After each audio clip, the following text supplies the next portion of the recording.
আসসালামু আলাইকুম বিয়ার, সবাই কেমন আছেন? আশা করি ভালো আছেন। তো আজ অনেকদিন পর করে কাজকর্ম নিয়ে আপনাদের মাঝে একটি নতুন ভিডিও শেয়ার করলাম। আশা করি ভিডিওটি দেখবেন, আর আপনারা সবাই দেখে একটু মনে করে দিলাম যে লাইক কমেন্ট করতে ভুলবেন না। আর কমেন্ট করলে আসলে ভিডিও করতে ভালো লাগে। তো লাইক কমেন্টস না দেখলে, ভিউজ না দেখলে ভিডিও তেমন একটা করতে ইচ্ছে হয় না, মনও ভালো লাগে না। তো যাই হোক, আর শুরু করলাম গরু গুছানো। তো মেয়ের যেহেতু এক্সাম ছিল, প্রায় 15 দিন আমি ওকে একটানা সময় দিতে গিয়ে ঘরে তেমন ডিপ ক্লিন করতে পারি নাই। তো আজ চলে আসলাম, মেয়ের এক্সাম শেষ, তো ওর স্কুলও বন্ধ। তো আজকে যেমন যেহেতু আমার পড়ার চাপ নাই, তো তাই আজ ডিপ ক্লিনগুলো করলাম। আমাদের আসলে গৃহিণী মাদ্রিভাবে বুদ্ধি করে একটু চলতে হয়, তা না হলে বাচ্চাদেরকে পড়ালেখা, সংসার আর ধরুন অন্য কাজ অনেক কিছু আছে, এগুলো সামলানো অনেক কষ্টদায়ক। আমাদের মাদেরকে সব কিছু বুদ্ধি করে একটু গুছিয়ে নিতে হয়। অনেকে বলে মেয়েদের বাচ্চাদের পড়াতে পারে না সংসারে কাজের জন্য, আবার অনেকে বলে কাজের জন্য সংসারে কাজ করতে পারে না। আসলে আমি তো তা বুঝি না কেন মারা এই কথাটা বলে। অনেক আমার ফ্রেন্ড সার্কেলই বলে, আমার বান্ধবীরা বলে। তো আসলে এটা আমার কাছে গ্রহণযোগ্য নয়, কারণ সময় সময় সব দিকে দিতে হবে। আমাদের মেয়েদেরকে কিন্তু ফার্স্টের দিকেই কাজ করতে হবে। আমাদের 2 হাত দিছে আল্লাহ, আমি মনে করি ফার্স্ট হাত দিয়ে কাজ করা লাগবে, 2 হাত না। আমাকে সব দিকেই সামলাতে হয়। মেয়ে করা যেহেতু সামলানি, সংসার সামলানো, বাইরের কাজকর্ম সামলানো, সব দিকেই আমি চেষ্টা করি আমার সব কাজগুলো গুছিয়ে রাখতে, পরিপাটি রাখতে। আর নিজের সংসারের প্রতিটি জিনিসের কোনো দুলাভালো যেটাই সব কিছু কিন্তু ভালোবাসা আমাদের লুকিয়ে রয়ে গেছে।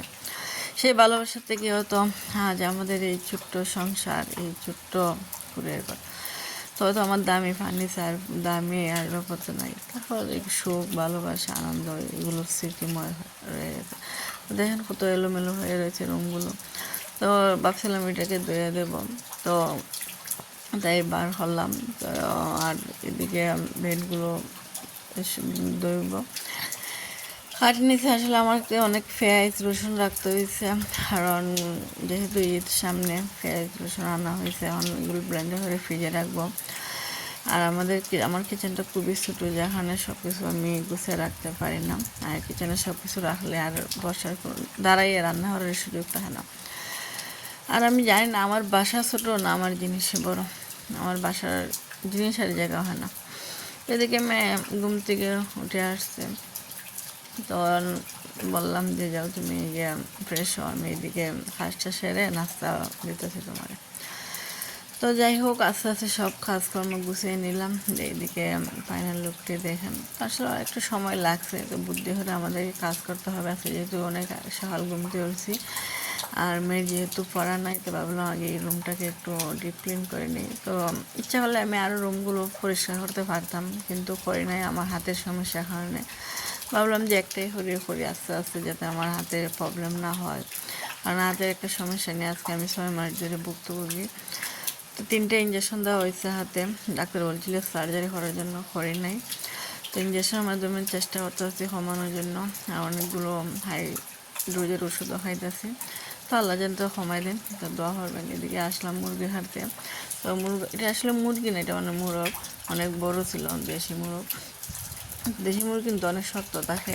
তারপরে আমার হাতের সমস্যা, কারণ আমি হাত তেমন একটা জোর দিই নাই, তো হালতো হালতো বাড়ি দিয়ে হাঁটলাম। তো পাশে এসে আমার মেয়ে বসলো, বসে অনেক কিছু জিজ্ঞেস করতেছে, মা এই মুরগির ফা কোথায়, নীলা কোনটাতে, কি জানি কিডনি, ফুসফুস, হার্টবিট, অনেক কিছু প্রশ্ন করতেছে। হাত না এরা কীভাবে খায়, এরা তো মুখ দিয়ে খায়, তো রাত সারা যে খাইতে পারে, আমরা যে আচার খাইতে পারি না। আল্লাহ মানুষ এক একভাবে এক এক রকম সৃষ্টি হয়, যে আল্লাহ লীলা খেলা। সে তার প্রশ্নের সব কিছু উত্তর দিয়ে আমি কাজকর্ম শেষ করে রান্নাও বসাই দিছি। তো রান্নার মাঝে আমি কাপড়গুলো ধুয়ে নিলাম। ভাবলাম মেবিকে রান্না কিন্তু অনেক সময় ধরে করতে হয়, যেহেতু মাংস কষাইতে হয় অনেক সময়। ডালও একদিকে বসাই আসছি, তো আমি তো আর ফাঁকে কাপড়গুলো গুছিয়ে নিতেছি। আমি আসলে সংসার কাজগুলো এভাবে করে নিই, মানে ফাঁকে ফাঁকে কাজগুলো করার চেষ্টা করি, একটা ফাঁকে একটা, মানে কোনটার পর কোনটা হলে আমার সময়টা একটু দ্রুত কাজগুলো আমি কমপ্লিট করতে পারবো, এই চিন্তায় থাকি। তো তো আমার কিন্তু সব কাজ একটার ভিতরে কমপ্লিট হয়ে গেছে, বাকি রুমগুলো আর সব ভিডিও করা সম্ভব হচ্ছে না, কারণ যেহেতু সময় অনেক সময় সাপেক্ষ ব্যাপার। আর এদিকে আমাকে দুপুরে আগে রান্না শেষ করতে হবে, সেজন্য তাড়াহুড়া করে রান্না করছি। আমরা যেহেতু টিফিন খাইবা, আর এদিকে ভাবলাম যে কোনো সময় আবার বৃষ্টি চলে আসবে, তাই কাপড়গুলো দ্রুত দিয়ে দিলাম। তো ছাদে আপনাদের একটু দেখিয়ে নিলাম। আসলে আমার একটা গাছে ফুল আসছে, এটা কী গাছ আমি নিজেও জানি না। যাই হোক, গাছটা আমার দেখতে অনেক সুন্দর লাগছে। আমার মেয়ের হাতে লাগানো ফুল গাছ অনেক সুন্দর হয়েছে। তো পুরো ভাইয়েরা সবাই দোয়া করবেন আমার জন্য আর আমার মেয়ের জন্য, যাতে আমি তাড়াতাড়ি সুস্থ হই।